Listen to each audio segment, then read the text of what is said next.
نحمده ونصلي على رسوله الكريم اما بعد فاعوذ بالله من الشيطان الرجيم بسم الله الرحمن الرحيم رب اشرح لي صدري ويسر لي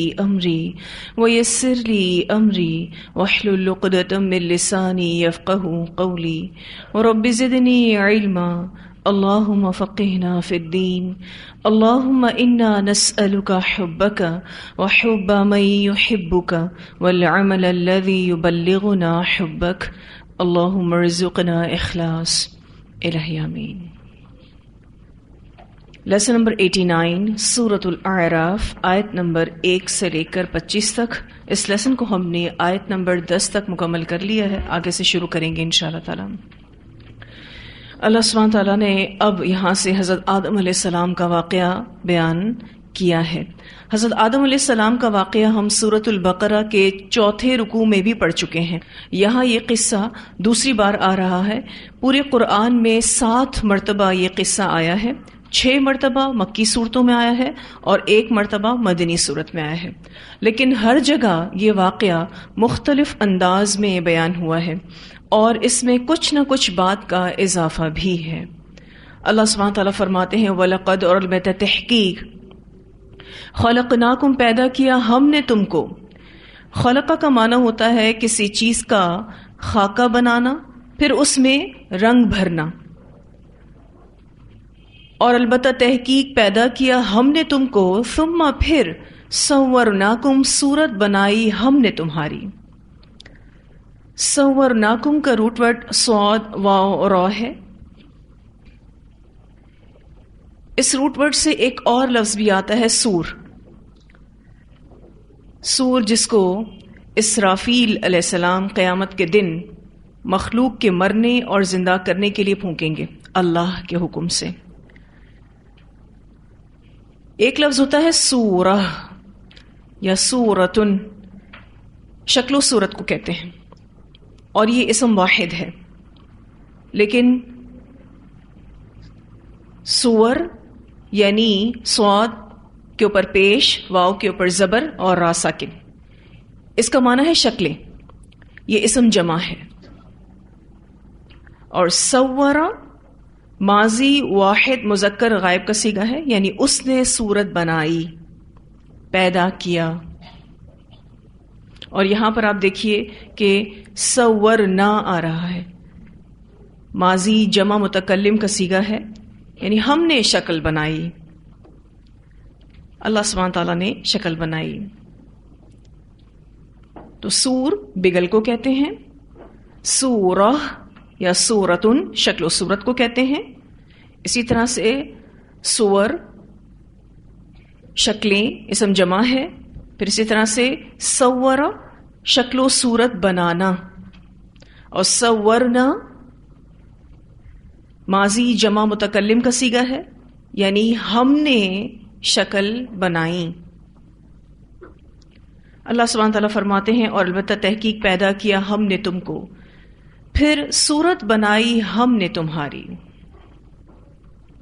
یہاں سے مراد حضرت آدم علیہ السلام ہیں، اور یہاں جمع کے صیغے اس لیے استعمال ہوئے ہیں کہ آپ علیہ السلام ابو البشر ہیں، یعنی تمام انسانوں کے باپ ہیں۔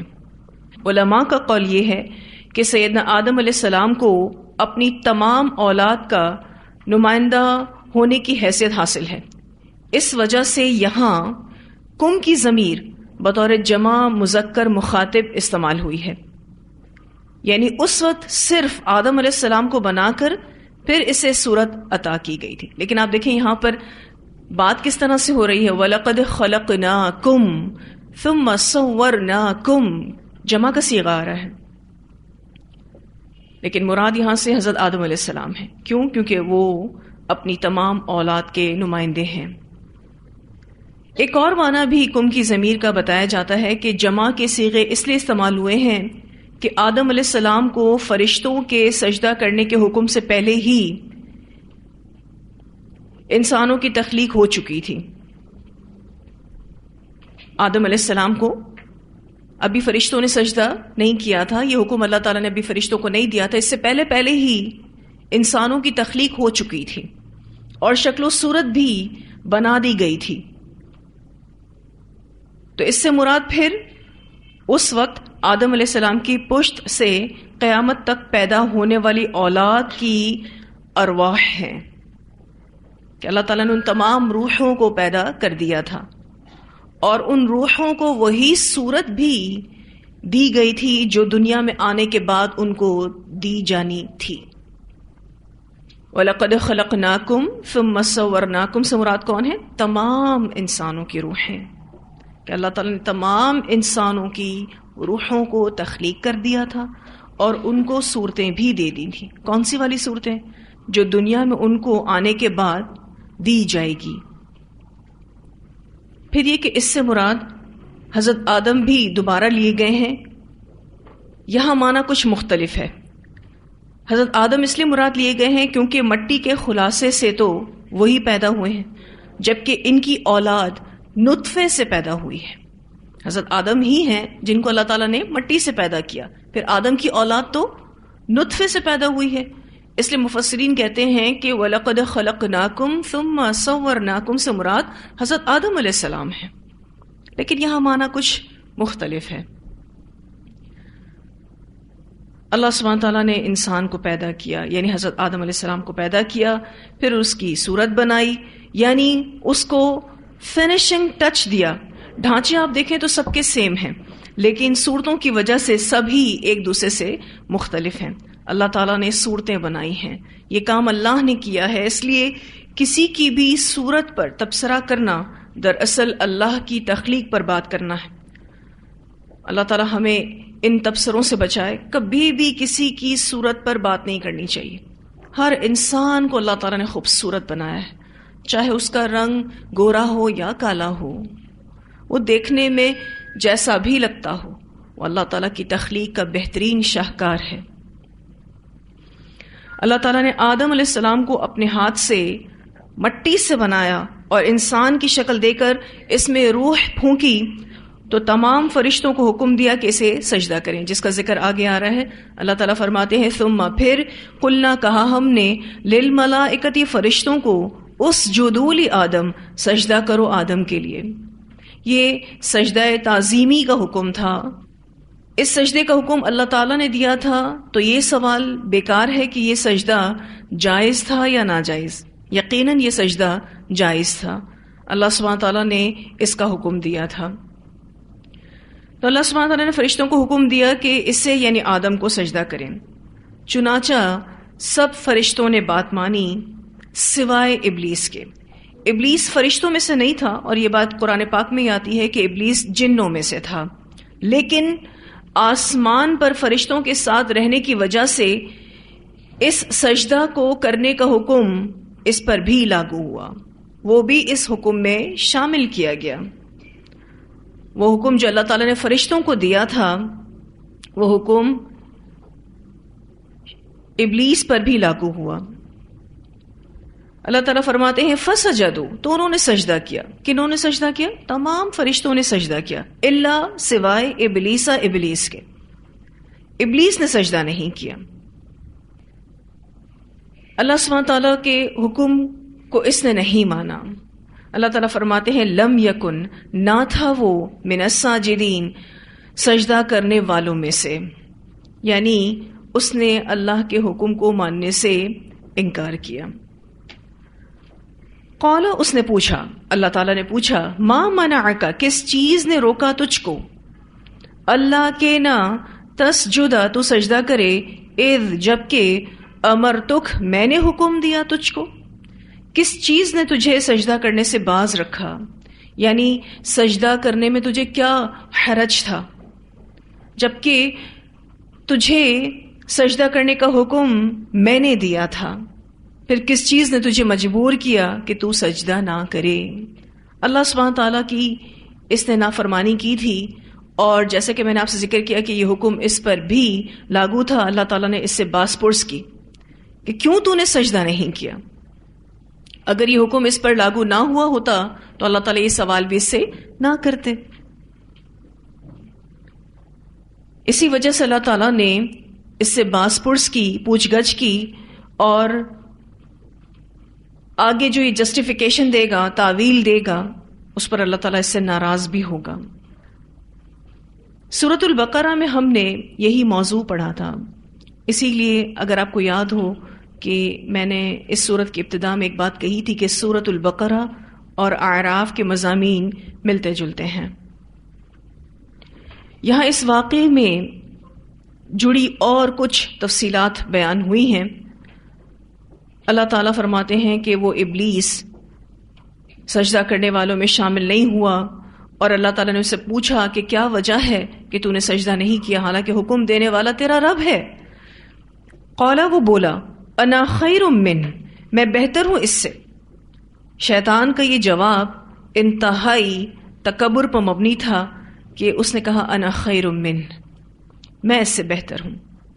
اور کیوں بہتر ہوں؟ خلقتنی، تو نے پیدا کیا مجھ کو، من نارن، آگ سے، وخلقتہ، اور تو نے پیدا کیا اس کو یعنی آدم کو، من طین، مٹی سے۔ طین کہتے وہ مٹی جس میں پانی ملا ہو۔ اب ابلیس نے یہ جواب دیا کہ میں نے اس لیے سجدہ نہیں کیا کہ میں اس سے بہترین ہوں۔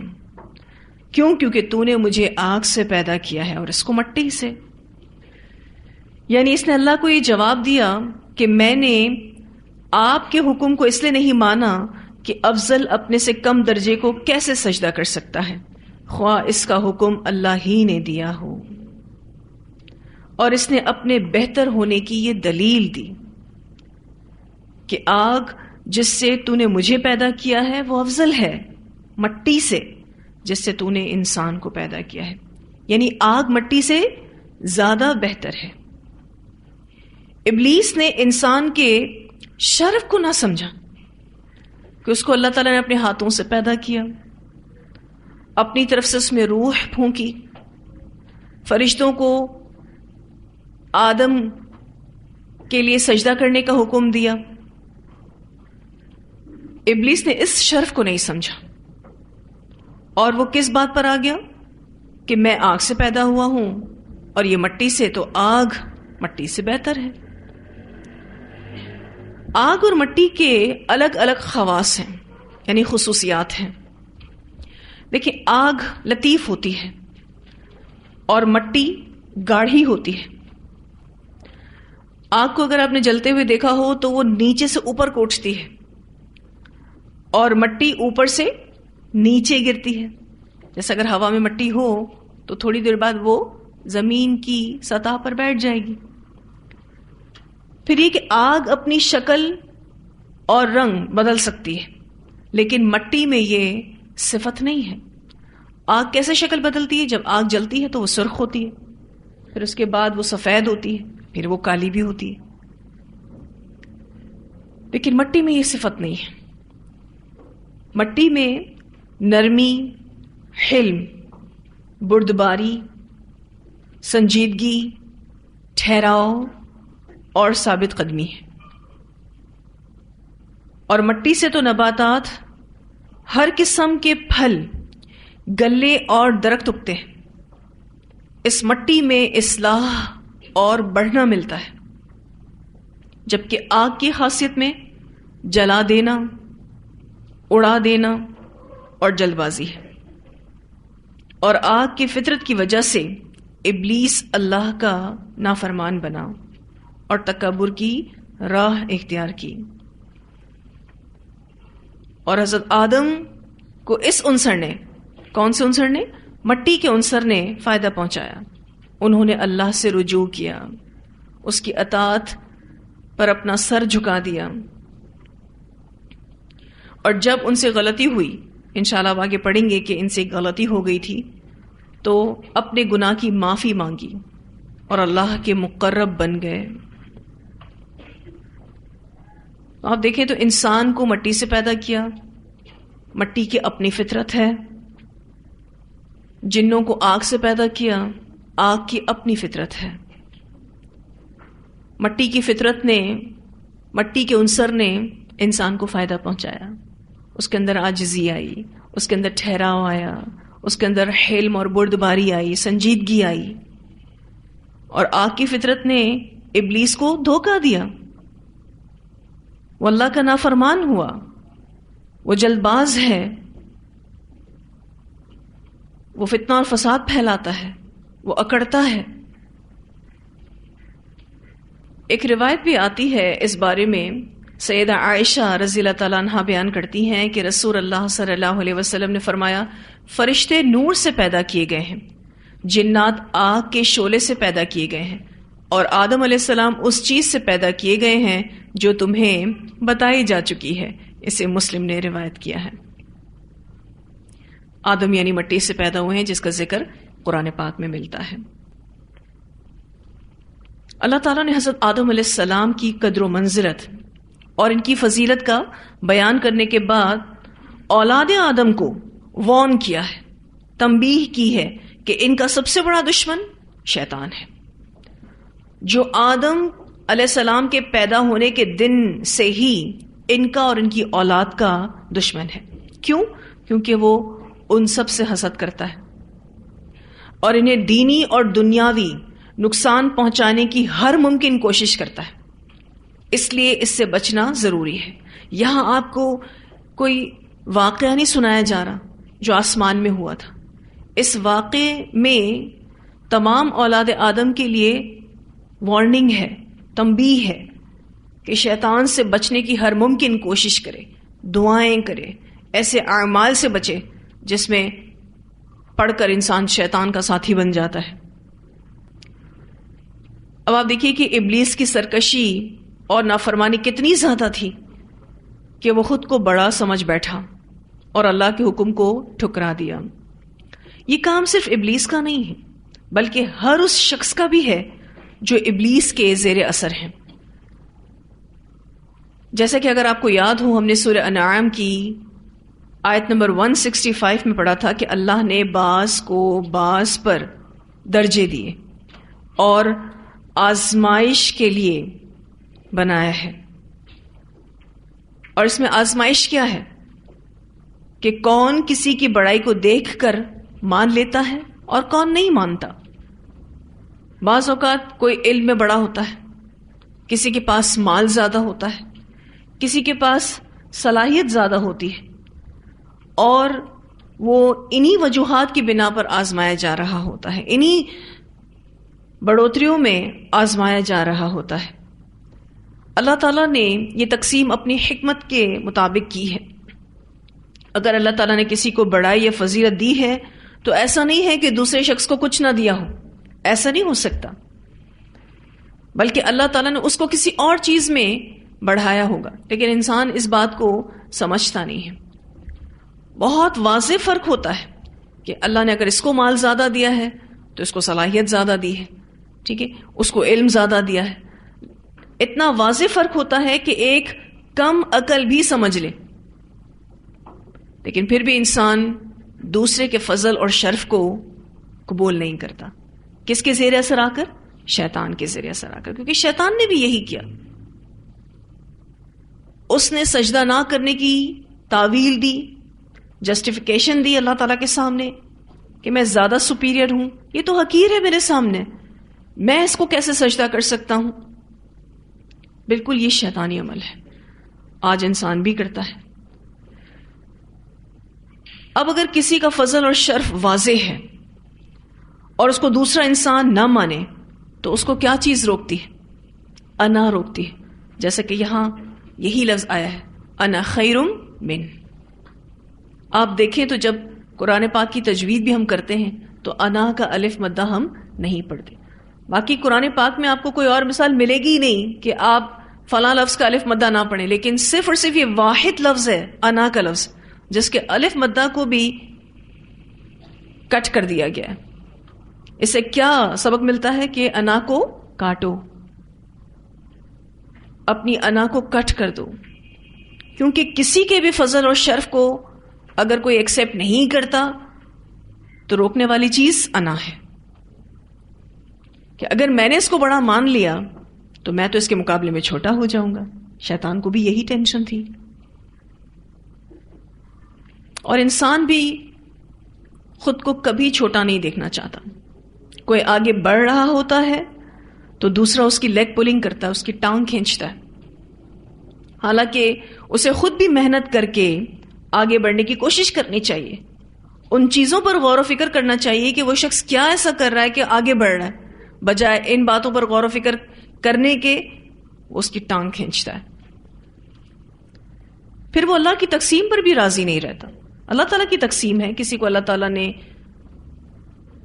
کوئی فضل دیا اور کسی کو کوئی، اور اسی میں آزمائش ہے کہ انسان کا بہت بڑا امتحان ہے. شیطان اپنی یہ سوچ انسان کے دل دماغ میں ڈالتا ہے.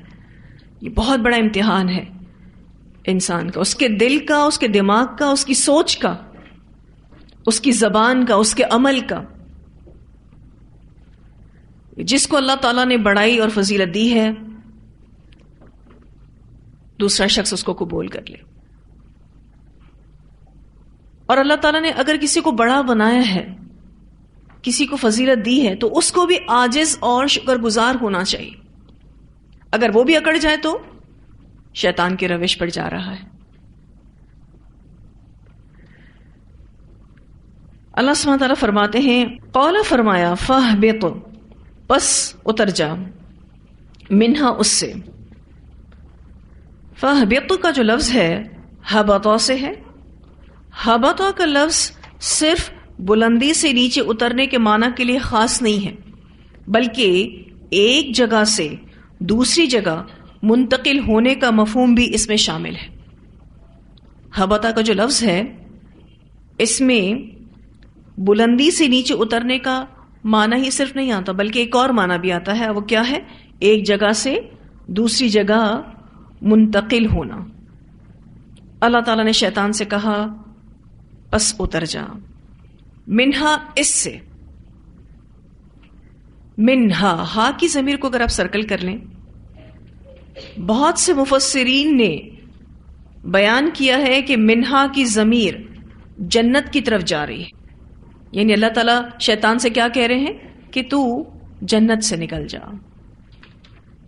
اور مفسرین یہ بھی کہتے ہیں کہ یہاں اس بات کا بھی احتمال ہے کہ اس سے مراد وہ مقام اور مرتبہ ہے جس پر وہ ملکوت اعلیٰ میں فائز تھا. اس کو فرشتوں کی مجلس میں بڑا اعلیٰ مقام حاصل تھا اپنی عبادتوں کی وجہ سے، اپنی فرمانبرداری کی وجہ سے. تو مفسرین کہتے ہیں کہ یہاں سے مراد وہ مقام اور مرتبہ بھی ہو سکتا ہے جس پر وہ یعنی شیطان ملکوت اعلیٰ میں فائز تھا. اللہ تعالیٰ نے اسے وہاں سے نکال دیا. فما، تو نہیں، یکون لکا، ہے تیرے لیے، ان، یہ کہ تتکبر فیہا، تو تکبر کرے اس میں. تو یہاں بیٹھ کر تکبر نہیں کر سکتا. فخرج، پس نکل جا، انکا، بے شک تو، من الصاغرین، ذلیل ہونے والوں میں سے ہے. اب آپ دیکھیں تکبر کا کیا انجام ہے؟ ذلت. ایک بہت اہم بات یہاں سے پتہ چلتی ہے کہ تکبر کے بعد جنت میں یا پھر اس مقام اور مرتبے پر جہاں یہ ابلیس تھا اب نہیں رہ سکتا تھا. اس کا وہاں رہنا ممکن نہیں رہا. اللہ تعالیٰ فرماتے ہیں تو نے جو میری نافرمانی کی، میری بات نہیں مانی، غرور کیا، اب تو یہاں نہیں رہ سکتا. پھر آپ دیکھیے اس نے صرف تکبر نہیں کیا، اپنے غلط کام کی تعویل بھی دی، تو اللہ تعالیٰ نے اسے ذلیل و خوار کر دیا. دیکھیں یہ بات یاد رکھیے گا کہ اللہ نے جنوں اور انسانوں کو اپنی عبادت کے لیے بنایا ہے، اپنی نافرمانی کے لیے نہیں بنایا. اس لیے جو بھی نافرمانی کرتا ہے، اپنی بات کو، اپنی خواہش کو اللہ کے سامنے رکھتا ہے، تکبر کرتا ہے، تو پھر وہ ذلیل و خوار ہوگا. وہ پھر اللہ کی عبادت بھی نہیں کر سکتا. جس کے اندر بھی تکبر ہوتا ہے وہ اللہ کی عبادت نہیں کر سکتا. عبادت کے لیے کیا ضروری ہے؟ عاجزی بہت ضروری ہے. عاجزی کے بغیر عبادت ہو ہی نہیں سکتی صحیح معنوں میں. اب یہ بھی کم نعمتوں میں نہیں تھا. فرشتوں کی مجلس میں اٹھنا بیٹھنا کوئی کم نعمت تھی؟ آپ دیکھیے کہ اس نے اپنی اس نعمت پر غور نہیں کیا. اگر یہ نعمت کا اعتراف کرتا تو شکر گزار ہوتا، اللہ کی بات مانتا، لیکن اس نے اپنی نعمتوں کو بھول کر تکبر کیا تو انجام ذلت اور رسوائی ہو گیا. تو ابلیس کے 3 قصور تھے. ایک، اللہ کے حکم کو نہ ماننا. دوسرا، فرشتوں کی جس جماعت میں وہ رہتا تھا سجدہ کرتے وقت وہ ان سے الگ ہو گیا. یہ دوسرا قصور تھا. تیسرا قصور، نافرمانی کے بعد بھی خود کو بڑا سمجھا. اپنی غلطی کے اعتراف کے بجائے تکبر کیا. آدم کو حقیر سمجھا، لہذا اللہ کی لعنت اس پر ہوئی. تو 3 قصور تھے ابلیس کے. ایک، اللہ کے حکم کو نہ مانا. دوسرا، فرشتوں کی جماعت سے الگ ہو گیا. جیسے ہی اللہ تعالیٰ نے فرشتوں کو سجدے کا حکم دیا یہ الگ ہو گیا. اور تیسرا قصور، نافرمانی کے بعد بھی خود کو بڑا سمجھا، اپنی غلطی ایکسپٹ نہیں کی، تکبر کیا، آدم کو حقیر سمجھا. یہاں جو اس نے جملہ کہا تھا انا خیر من، یہ تمام اخلاقی برائیوں کی جڑ ہے. اس انا کی وجہ سے انسان بہت سی خیر سے محروم ہو جاتا ہے. ہم سب کو یہاں یہ اہم ترین سبق دیا جا رہا ہے کہ اپنے اندر انا کو کبھی بھی پنپنے نہ دو. خود کو کبھی بھی بڑا مت سمجھو، کیونکہ جب انسان اپنے آپ کو بڑا سمجھے گا وہ بہت سی خیر سے محروم ہو جائے گا.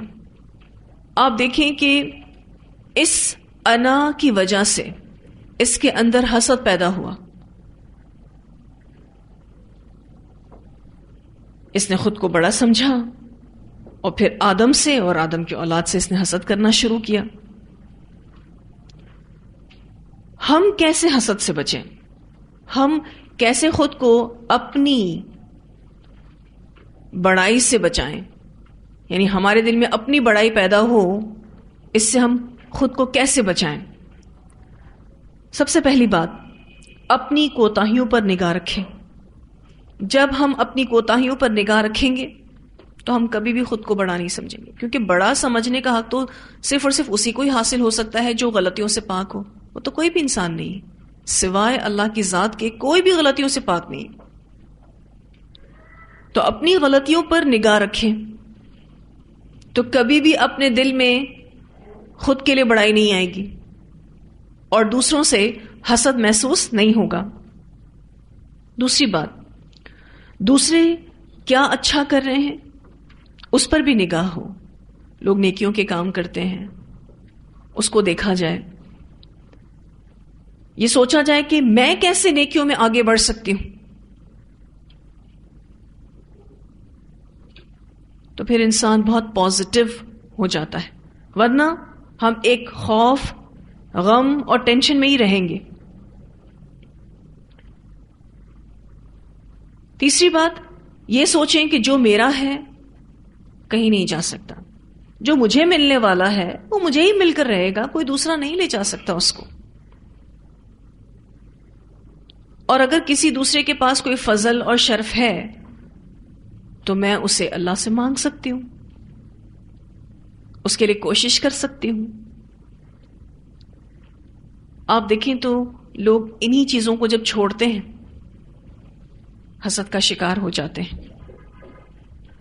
اسی ٹینشن میں رہتے ہیں کہ فلاں مجھ سے آگے نکل گیا، وہ تو بہت فیمس ہو رہا ہے، لوگ اس سے بہت محبت کر رہے ہیں، مجھ سے کوئی محبت نہیں کرتا. انسان سے یہ چیز برداشت نہیں ہوتی، کسی کا آگے بڑھنا، کسی کی شہرت، کسی کی دولت، کسی کی صلاحیت، کسی کا فضل، کسی کا عہدہ، یہ انسان سے برداشت نہیں ہوتا. اور یہ اللہ کی تقسیم کو نہ ماننا ہے، سیدھا سیدھا اللہ کی تقسیم سے انکار ہے. اللہ پر کلیم کرنا ہے کہ آپ نے اس کو دیا، مجھے نہیں دیا. شیطان نے بھی تو کلیم ہی کیا نا کہ تو نے آدم کو اتنا سپیریئر بنا دیا. یہ برداشت نہیں کر سکا. جیسے ہی ہمارے اندر حسد کی کیفیات پیدا ہوتی ہیں، ہمارے اعمال صالحہ ضائع ہونے لگتے ہیں. نیکیاں اس طرح سے جلنے لگتی ہیں جیسے کہ سوکھی لکڑی کو آگ جلاتی ہے.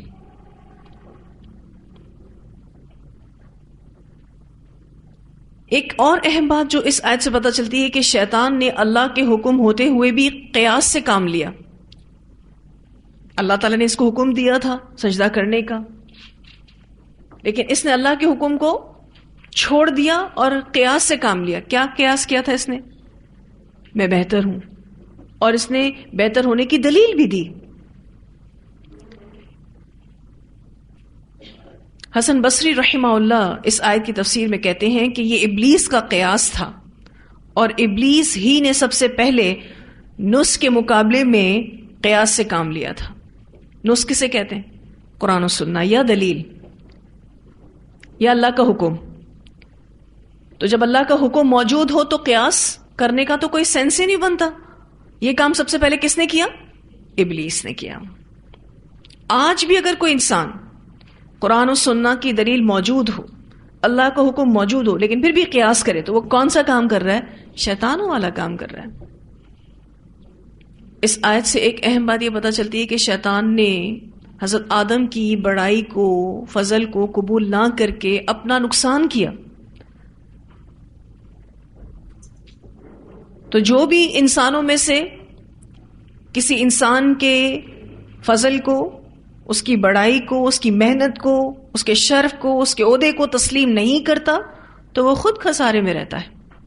اور جھگڑوں کی بنیادی وجہ تکبر، حسد اور سرکشی ہے. اور کیا ہے؟ یہی تو ہے. اللہ ہمیں اس سے محفوظ رکھے. یہاں ان آیات میں اہم ترین سبق یہی ہے کہ جس کو جو کچھ اللہ تعالیٰ نے دے رکھا ہے اس کو ایکسیپٹ کر لیں کہ لازماً اس میں اللہ کی کوئی نہ کوئی حکمت ہے. مجھے جو دے رکھا ہے وہ میرے لیے بہتر ہے، جو سامنے والے کو دے رکھا ہے اس کے لیے بہتر ہے. ہمیں اللہ کی تقسیم پر راضی رہنا چاہیے.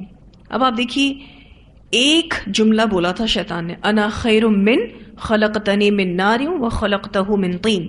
اس جملے نے شیطان کو کہاں سے کہاں پھینک دیا. اللہ تعالیٰ نے اس کو کہا قال فاہبط منها فما يكون لك ان تتكبر فيها فاخرج انك من الصاغرین. آپ دیکھیے کتنے سخت الفاظ ہیں. چلا جا یہاں سے، تو نے یہاں تکبر کیا تو ذلیل و رسوا رہے گا.